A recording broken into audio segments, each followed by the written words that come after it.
If you know me, if you're following me, chances are it's probably because of my uh, eclectic fashion taste in 1930s and vintage clothing. Or you might know me from working in film as a cinematographer or as an editor, maybe as a director, maybe as an actor.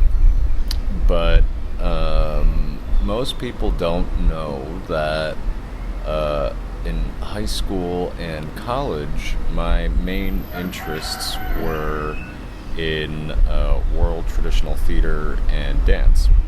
And so I spent a lot of time studying ancient mythology, whether it was Peking opera or Kathakali, which is an Indian form of dance, the male form, or Mohiniyattam, the female form, Kalaripayat, the Hindu martial art, or Greek drama, Italian commedia dell'arte, Japanese no, kabuki, buto,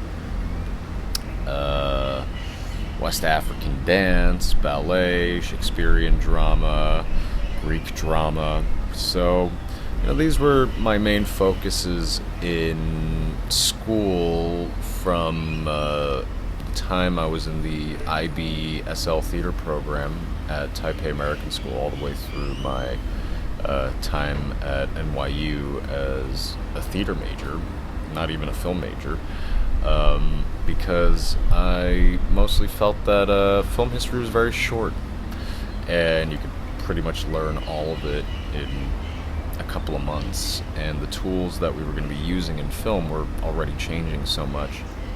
It didn't make sense to spend 4 years in school studying it, because the technology that was going to exist by the time we got out of school wasn't going to exist. It wasn't going to be the same tools that we were using after school.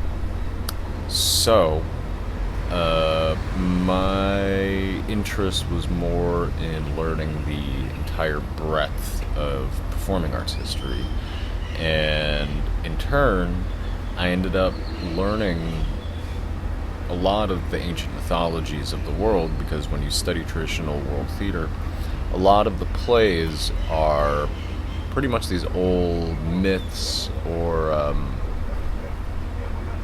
old stories of kings. And once I started getting back into this research again, all of a sudden these stories that I'd heard over and over again, like the Ramayana or the Bhagavad Gita, all of a sudden became relevant again in my life. And so I just kept digging further and further back. I studied Thai puppetry, Javanese dance. I was very familiar with the Ramayana. The Ramayana and the Mahabharata are pretty much the two largest main texts in the Hindu library. They say Christianity is a book, Hinduism is a library.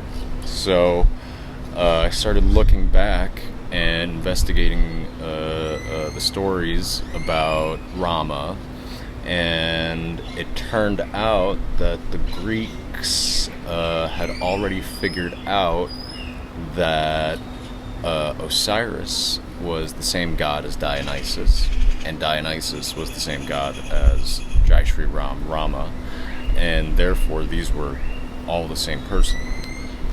And so I started working with a Chinese PhD that I met on Quora, social media website for like scholars and stuff.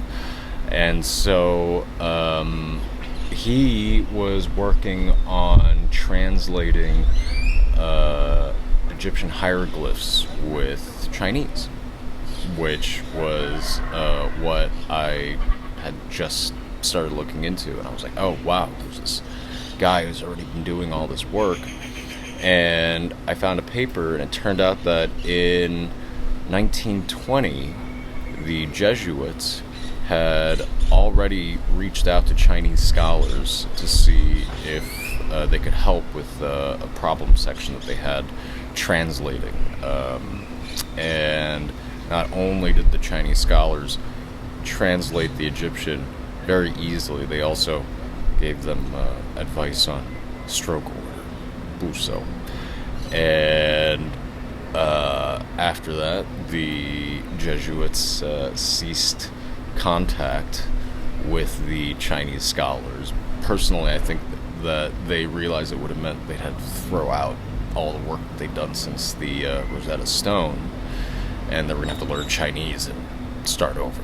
So I've taken it upon myself to go back and reinvestigate. And so this is a water bottle that I got from the British Museum, and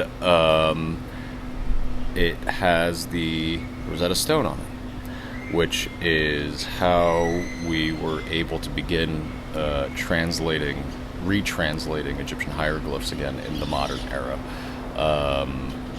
And so what I've been doing for the last 3 years or so is using Chinese radicals to fill in the missing vowels in the Egyptian hieroglyphs, because right now the biggest trouble with Egyptian hieroglyphs is that nobody quite knows exactly what the vowels were. They only have the consonants.